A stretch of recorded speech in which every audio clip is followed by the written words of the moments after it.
بالله من الشيطان الرجيم بسم الله الرحمن الرحيم إنا عرضنا الأمانة على السماوات والأرض والجبال فأبين أن يحملنها وأشفقن منها وحملها الإنسان إنه كان ظلوما جهولا۔ سورہ الاحزاب کی آیت نمبر 72 کی میں نے تلاوت کی ہے۔ اللہ تبارک و تعالی ارشاد فرماتے ہیں انا عرضنا الامانۃ علی السماوات والارض والجبال فابین ان یحملنها، بے شک ہم نے امانت کو پیش کیا آسمانوں اور زمین اور پہاڑوں کے سامنے، لیکن انہوں نے امانت کا بوجھ اٹھانے سے انکار کر دیا۔ واشفقن منها، اور امانت کا بوجھ اٹھانے سے ڈر گئے۔ وحملها الانسان، لیکن انسان نے اس امانت کا بوجھ اٹھا لیا۔ انہ کان ظلوما جہولا، بے شک یہ انسان ظالم اور ناواقف اور بے خبر تھا۔ یہ کیا امانت ہے جس کو پیش کیا گیا؟ ابن عباس رضی اللہ تعالی عنہما سے روایت ہے، یہاں امانت سے مراد اللہ تبارک و تعالیٰ کے احکام کی فرمانبرداری کی ذمہ داری ہے، اور فرائض کی انجام دہی کی ذمہ داری ہے کہ میں تم پر کچھ احکام لاگو کروں گا، تم نے وہ احکام پورے کرنے ہیں اور فرمانبرداری کرنی ہے۔ تو احکام کی فرمانبرداری کی ذمہ داری ان کے سامنے پیش کی گئی، اور فرائض کی انجام دہی ان کو پورا کرنے کی ذمہ داری ان کے سامنے پیش کی گئی۔ جب ان کے سامنے یہ امانت پیش کی گئی تو انہوں نے عرض کیا، اے اللہ، اس کا نتیجہ کیا ہوگا اگر ہم اس ذمہ داری کو، امانت کی ذمہ داری کو اپنے ذمے لے لیں، اس کا انجام کیا ہوگا؟ تو اللہ تبارک و تعالیٰ نے ارشاد فرمایا کہ فرائض کی انجام دہی کی صورت میں اور احکام کی فرمانبرداری کی صورت میں تمہیں میری طرف سے بڑے انعامات ملیں گے، جنت ملے گی، جنت کی نعمتیں ملے گی، لیکن فرائض کی انجام دہی میں کوتاہی کی صورت میں، فرمانبرداری کی نافرمانی کی صورت میں، معصیت کی صورت میں تمہیں عذاب میں ڈالا جائے گا۔ اس پر انہوں نے انکار کر دیا کہ ہم تشریعی طور پر جو ہے احکام کی فرمانبرداری کی ذمہ داری کا بوجھ نہیں اٹھاتے۔ تو انہوں نے ڈر کر جو ہے، انسان ہوتا ہے نا کہ بھئی تجھے یہ دوں گا یہ دوں گا، لیکن اس کے ذہن میں یہ ہو کہ ادھر سے بھی پھر پکڑ بھی ہو سکتی ہے، تو وہ عذاب کے ڈر سے انہوں نے ثواب کو بھی چھوڑ دیا۔ عذاب کے ڈر سے انہوں نے، ایک طرف ثواب ہے اور ایک طرف عذاب ہے، فرمانبرداری کی صورت میں ثواب ہی ثواب تھا اور نافرمانی کی صورت میں عذاب تھا، تو انہوں نے عذاب کے ڈر سے ثواب کو بھی چھوڑ دیا۔ بھئی ہمیں ثواب نہیں چاہیے، بھئی ہمیں یہ انعام نہیں چاہیے کہ یہ نہ کہ پکڑے جائیں دوسری طرف سے۔ تو انہوں نے کہا کہ ہم تشریعی طور پر احکام کی فرمانبرداری کی ذمہ داری کا بوجھ نہیں اٹھاتے، ہاں تکوینی طور پر ہم ویسے مسخر ہیں، جیسے آپ چاہیں گے ہم ویسے چلتے رہیں گے، آسمان ویسے چل رہا ہے جیسے اللہ چاہتے ہیں۔ یہ تکوینی طور پر مسخر ہے اور تکوینی طور پر احکام پورے کر رہا ہے اور اللہ کے حکم کے مطابق چل رہا ہے۔ زمین کا بھی یہی حال ہے، اس کے اندر بھی جو حرکت ہو رہی ہے وہ تکوینی طور پر جیسے اللہ نے اس کا نظام بنا دیا وہ اس کے مطابق بالکل چل رہی ہے۔ پہاڑوں کا بھی یہی ہے، اللہ نے پہاڑوں کے ذمے جو ذمہ داری لگا دی ہے تکوینی طور پر وہ پورا کر رہے ہیں، لیکن تشریعی طور پر مطلب یہ ہے کہ یہ شریعت بن جائے گی، یہ تمہارے اختیار میں آ جائے گی، تم کرو گے تو پھر ثواب ملے گا، نہیں کرو گے نہیں، اختیار ہوگا تمہارے پاس۔ اور تکوینی طور کا مطلب یہ ہے کہ بس وہ انسان کہ وہ چیز مجبور ہوتی ہے، جس طرح اللہ پاک نے ہمارے جو کان بنائے ہیں سننے کے لیے وہ سن رہے ہیں، لیکن یہ تکوینی طور پر گویا کہ اللہ کے حکم کے مطابق چل رہے ہیں، لیکن تشریعی طور پر ہمیں اختیار بھی دے دیا کہ قرآن سنتے ہو یا گانا سنتے ہو، یہ تشریعی طور پر اگلی چیز جو ہے۔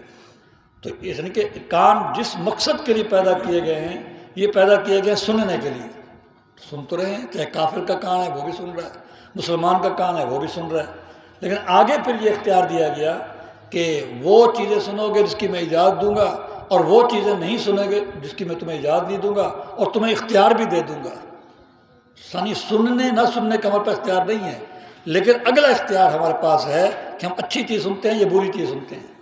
اب ایک آدمی کہے میں نہیں سنتا، کام تو سنیں گے، کوئی اختیار نہیں اس کو، سویا ہوا ہے تب بھی سن رہا ہے، ہلکی سی آہٹ ہو جائے تو نیند کھل جاتی ہے، وہ کہے جی میرا تو ارادہ ہی نہیں تھا سننے کا، لیکن سن تو پھر بھی لیا۔ یہ تکوینی طور پر ہے۔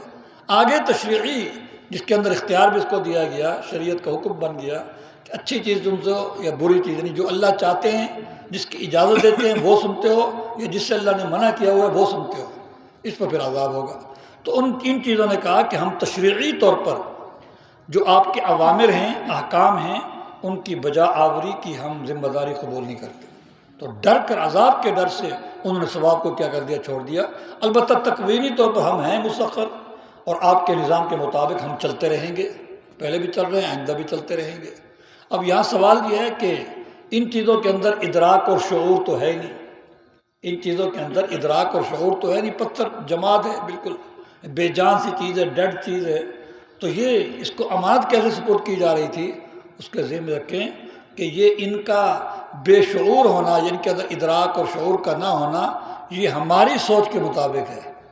ہم اس کو بے شعور سمجھتے ہیں کہ یہ چیزیں بے شعور ہیں، ان کے اندر شعور نہیں ہے، لیکن اللہ کا ان کے ساتھ جو تعلق ہے، ان کا جو اللہ کے ساتھ تعلق ہے وہ شعور اور ادراک والا ہے۔ اس لیے تو قرآن مجید کے اندر اللہ پاک یہ فرماتے ہیں أَلَمْ تَرَ أَنَّ اللَّهَ يَسْجُدُ لَهُ مَنْ فِي السَّمَاوَاتِ وَمَنْ فِي الْأَرْضِ وَالشَّمْسُ وَالْقَمَرُ وَالْجِبَالُ وَالنُّجُومُ وَالشَّجَرُ وَالدَّوَابُ وَكَثِيرٌ مِّنَ النَّاسِ، ہر چیز، یہ جتنی ہمیں بے جان چیزیں نظر آتی ہیں، درخت ہیں، پہاڑ ہیں، یہ سب چیزیں، یہ سب اللہ کو جو ہے جانور ہیں، یہ سب چیزیں اللہ کے سامنے سجدہ کرتی ہیں۔ اب سجدہ کرنے والی چیز شعور رکھتی ہے۔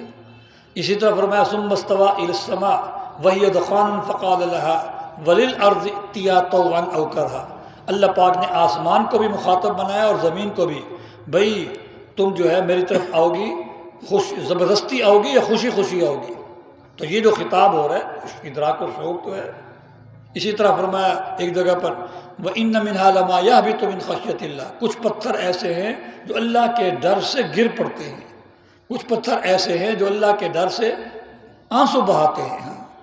چشمہ ہوتا ہے وہ اصل میں ان کا آنسو ہوتا ہے، وہ آنسو بہا رہے ہوتے ہیں۔ تو یہ آنسو بہانا، اللہ کے ڈر سے گر جانا، یہ شعور اور ادراک کی دلیل ہے۔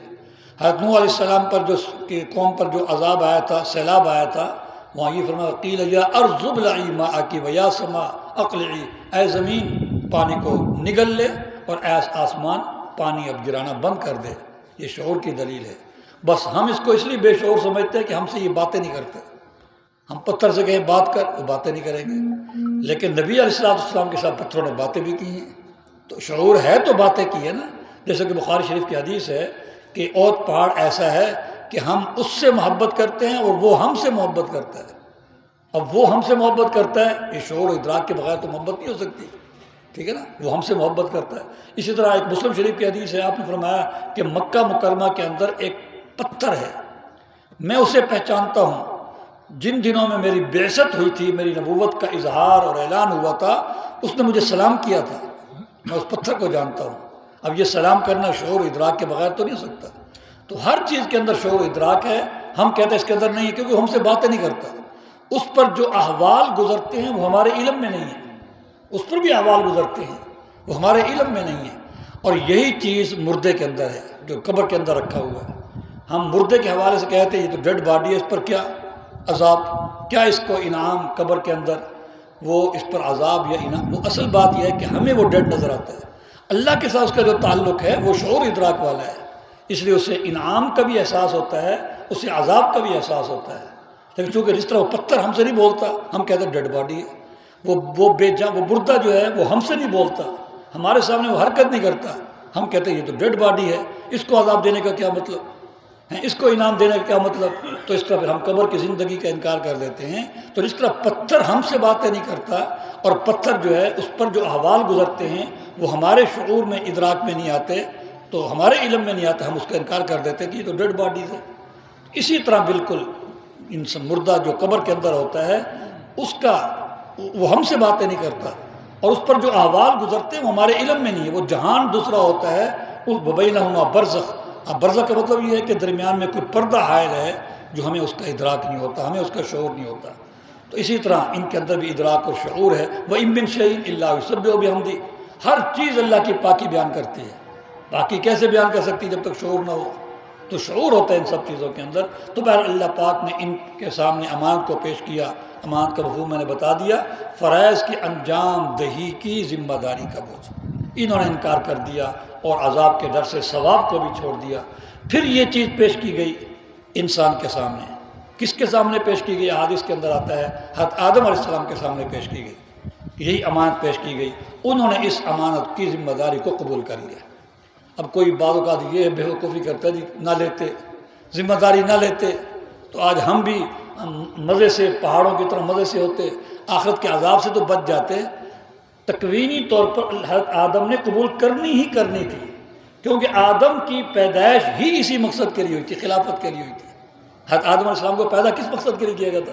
ان کو پیدا خلافت کے لیے نہیں کیا گیا تھا، آدم علیہ السلام کو تو پیدا ہی خلافت کے لیے کیا گیا تھا۔ جس طرح ہوتا ہے نا کہ میرا دل کرتا ہے میں اس کو کوئی ذمہ داری دے دوں، پھر یہ ہوتا ہے کہ اس کو ذمہ داری دوں گا تو یہ لوگ بول پڑیں گے ہاں بھائی تو لے گا، ہاں بھائی تو لے گا، بھائی تو لے گا، وہ کہ نہیں چل تو لے گا۔ اس نے تو لینی ہے، کیونکہ اس کو تو ہم نے پہلے ہی چوائس کر رکھا ہے، سلیکٹ کر رکھا ہے، تو اس نے تو لینی ہے۔ حضرت آدم علیہ السلام کی تخلیق تو ہوئی ہی خلافت کے لیے، انی جاعل فی الارض خلیفہ۔ آدم نے قبول کرنی ہی کرنی تھی، تو تکوینی طور پر بھی قبول کرنی تھی، تو یہ تشریعی طور پر احکام دیے گئے۔ انہوں نے اس امانت کی ذمہ داری کو قبول کر لیا، اور پھر کتنے اللہ والے ہیں جو اس امانت کو صحیح طریقے سے کیا کرتے رہتے ہیں، ادا کرتے رہتے ہیں۔ ایک حدیث کے اندر آتا ہے حضور صلی اللہ علیہ وسلم نے ارشاد فرمایا، انسان کی سب سے پہلے اللہ پاک نے شرمگاہ پیدا کی، اور شرمگاہ کو پیدا کرنا کہ یہ تیرے پاس امانت ہے، یہ تیرے پاس امانت ہے، اس کو حلال جگہ استعمال کرنا ہے، حرام سے اس کو بچانا ہے۔ اگر تو نے اس کو حلال پر استعمال کیا، حرام سے تو نے اس کی حفاظت کی، تو میں تیری حفاظت کروں گا۔ اللہ پاک نے فرمایا میں تیری حفاظت کروں گا، اگر تو نے اس کو حرام سے بچا کر رکھا، حرام سے اس کی حفاظت کی، میں تیری حفاظت کروں گا۔ پھر اس کو فرمایا یہ آنکھ بھی تیرے پاس امانت ہے میری، یہ کان بھی تیرے پاس میری امانت ہے، یہ زبان بھی امانت ہے، ایک ایک عضو، یہ ہاتھ، یہ پاؤں تیرے پاس امانت ہیں۔ اب امانت ہونے کا مطلب یہ ہے کہ ان کے متعلق جو احکام تجھے ملیں گے تو اس کے مطابق عمل کرتا رہے گا، تو گویا کہ تو امانت دار ہوگا۔ اگر اس کے متعلق، آنکھ کے متعلق جو حکم آئے گا تجھے، اگر تم اس کی خلاف ورزی کی تو تو خائن ہوگا، خیانت کرنے والا ہوگا، اور خیانت کرنے کے صورت میں عذاب ہوگا تجھے۔ تو یہ سب چیزیں اللہ کے ہمارے پاس کیا ہیں، اس لیے کسی کو آنکھ دینا بھی جائز نہیں ہے۔ مسئلہ پڑھتا رہتا ہے نا کہ آنکھ، میں مر جاؤں تو میری آنکھ نکال کے فلاں کو دے، تو کون ہوتا ہے؟ یہ تیرے پاس اللہ کی امانت ہے، میرے پاس کوئی امانت رکھے میں اس کو آگے دے دوں، یہ خیانت ہے۔ ایک ایک عضو جو ہے وہ ہمارے پاس امانت ہے اللہ کا، اور امانت کے اندر ہمیں تصرف، امانت یہ ہوتا ہے بھئی تو لے لے، تو استعمال کرتا رہے، تو میرا استاد ہے، دوست ہے، لیکن مجھے یہ اجازت نہیں ہوتی کہ میں اس کو آگے کسی کو دے دوں، ڈلیور کہاں بھی تو کر لے، نہیں، یہ خیانت ہوتی ہے۔ تو یہ سب چیزیں ہمارے پاس اللہ کی امانت ہیں، اور اس کا مطلب امانت ہونے کا مطلب وہی میں نے بتایا کہ آنکھ کے متعلق جو فرائض آئیں گے اس کے مطابق تو نے اس کو استعمال کرنا ہے، تو یہ امانت داری ہوگی کہ گویا کہ تو نے ذمہ داری کو پورا کر دیا۔ اور آنکھ کے متعلق جو احکام آئیں گے اس کی خلاف ورزی تو نے کی تو یہ نافرمانی ہوگی، اس پر تجھے عذاب ہوگا۔ یہ سب چیزیں اللہ کے ہمارے پاس امانت ہے۔ قرآن پاک میں آتا ہے یا ایھا الذین آمنوا لا تخونوا اللہ والرسول، اے ایمان والو اللہ کے ساتھ خیانت نہ کرو۔ اللہ کے ساتھ خیانت کرنے کا مطلب یہ ہے کہ اللہ نے جو فرائض ہمارے ذمہ لگائے ہیں ان فرائض کو چھوڑنا، گویا کہ اللہ کے ساتھ کیا کرنا ہے، خیانت کرنا ہے۔